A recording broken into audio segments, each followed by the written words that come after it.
Our guest today on Caribbeana is Mr. Llewellyn McIntosh, and he goes by the sobriquet Shortpants. He's a Calypsonian extraordinaire. He's also active in the media. In fact, I'll let Shortpants tell you what he does. Shortpants, nice talking to you, man. Tell Yeah, tell folks thank what you you very do. much. It's nice chatting with you again. And yes, you are correct. I've spent most of my life in the field of education, but I've also been active on the Calypso scene, 40 plus years. And in the last, 15 years or so, I've been a radio presenter with, well, it's the state-owned radio in Trinidad, Talk City 91.1. Right. I do two shows on weekends. I've got a show on Saturday called Culture Talk, and the more popular one is called the Kaiso Cafe, which goes for 4 hours on a Sunday. So I Lord. tend to keep pretty busy. Yeah. The Kaiso Cafe, what is it like? Is it a matter of just playing different calypsos or different kinds of calypsos? Yeah, well, it started like that. I was offered the position on the radio shortly after the station reopened and was rebranded because it's one of the stations that operated before closed down, Right. and then the state took an interest and it reopened, and I was offered the position. And I did several things before my senior producer offered me this Calypso show. And I mean, obviously, being a Calypsonian, I jumped at the offer.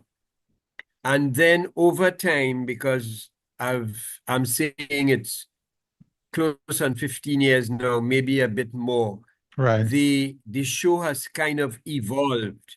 Um, I am surprised when I um, learn of the range of the listenership, because we've got several persons in the diaspora. That's Trinidadians who live in various parts of the United States, in Sweden, in Australia, in London, in Right. Toronto, and of course up the islands of the Caribbean.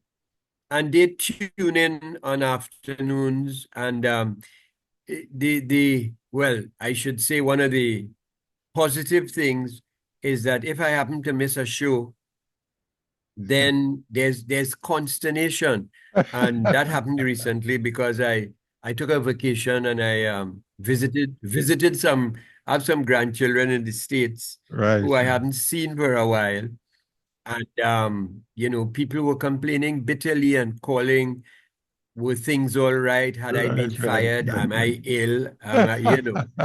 So, so all of this attests to the popularity of the station. So what Right. of the show?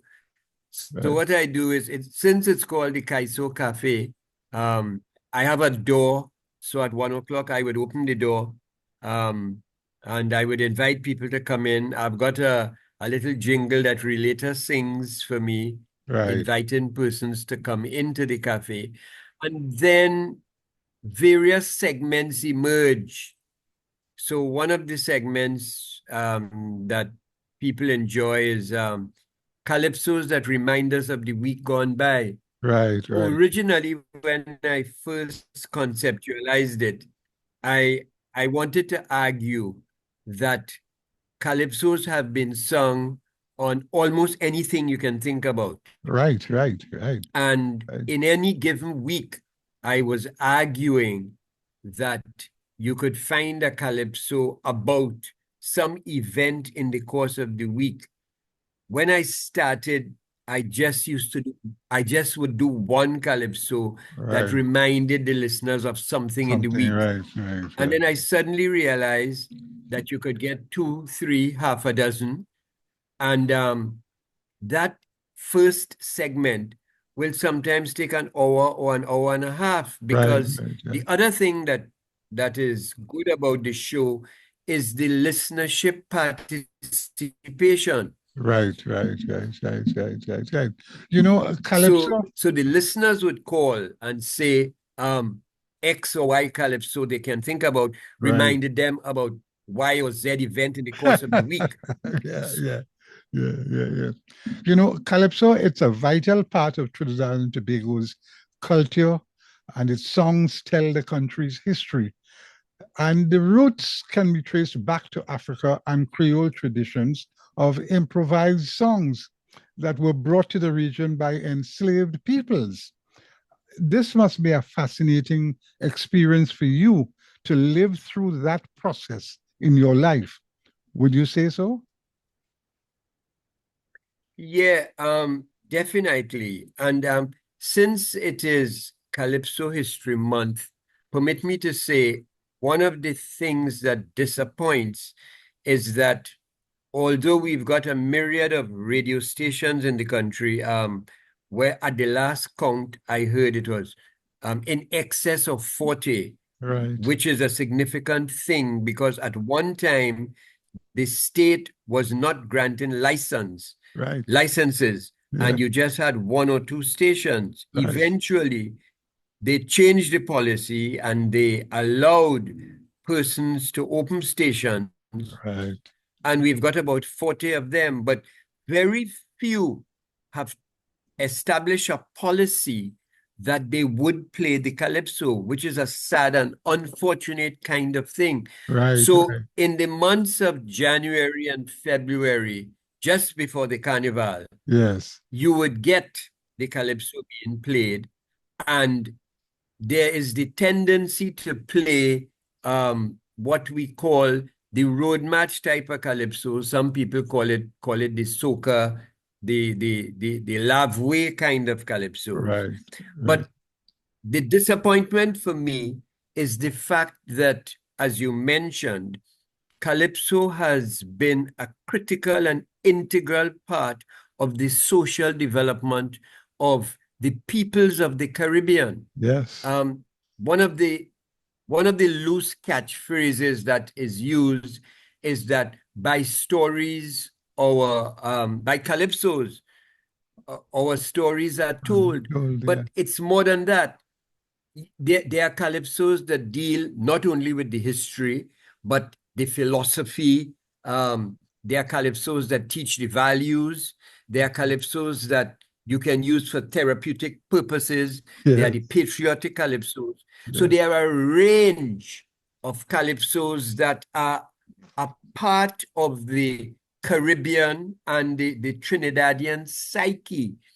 And I think it's unfortunate that there has been a move away from those types of calypsos right, to right. the up-tempo, jump-up kind. And there's absolutely nothing wrong with that. You know, Right, I we agree, enjoy yeah. the carnival, we enjoy the mass, we enjoy the jump-up, but the education, the thought processes, the Yeah, value systems, yeah. all these things have been brought to us in song by Yes, our own poets. right, right, right, And right. I think one of the critical things is that it is important that we have something like a Calypso History Month, where there has been a deliberate attempt by the Calypso organization to Uh-huh. get the media houses to focus for 31 days on the Calypsos. Right. And as a consequence, DJs and presenters, even like myself, have been pulling the calypsos out and airing them. And for me, that's one of the beautiful things Right, about right, Calypso History Month. right. That's nice, man. I like what I'm hearing, you know, but I would even like it further to be exercised in the academic areas, the business of teaching the Calypsonians, especially to young people. Is there any advancement towards that kind of activity? Well, there is some, but not as much as one would like. So, well, I've got to say it's kind of sporadic. So you might find that during the July and August vacation, and I remember being a part of that for 2 or 3 years, the Calypsonian organization would invite Calypsonians to go to various venues, and they will invite the school children to come, Right, right, and they will have camps. They will have camps, and Calypsonians will teach the writing of calypsos, the singing of calypsos right, for a week or two during the what we call in the Caribbean the long vacation, July and August. right, right. But again, these performances, these opportunities are few and far between.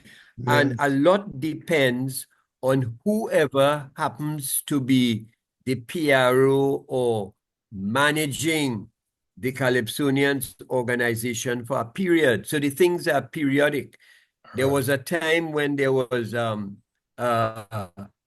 politician in South Trinidad who right. invited me for about 4 years to come to her constituency. It was way down in Point 14, I think it was. Yes, Again, during July, August, for a day or two to teach calypsos, to teach extempo singing, um, to teach the writing of the songs with the students. But then she was a member of parliament for 5 years. After she was not returned to office. yes, Nobody invited me, and that died. right, So right. I'm saying there have been peaks, there have been Yes, important steps along the way, but they have not been sustained. right, right, right, right. So where do you see all of this going? I mean, it's like, well, I don't want to say a dismal la la land, but it has to get some kind of institutionality to maintain a process of growth and advancement and embodiment by people of Trinidad and Tobago and the world.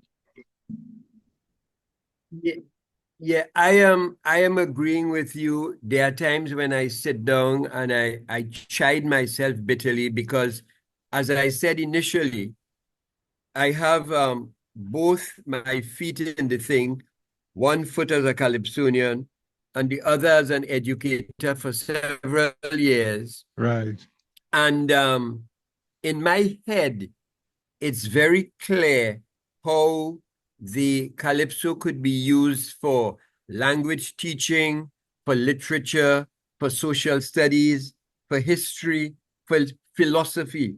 It's right, very clear in my head. And I've been promising myself for several years now to sit down and write the thing down, to come up with the proposals and right, maybe get it funded and do things like that. right, right, right, But right. you get caught up doing all the other things.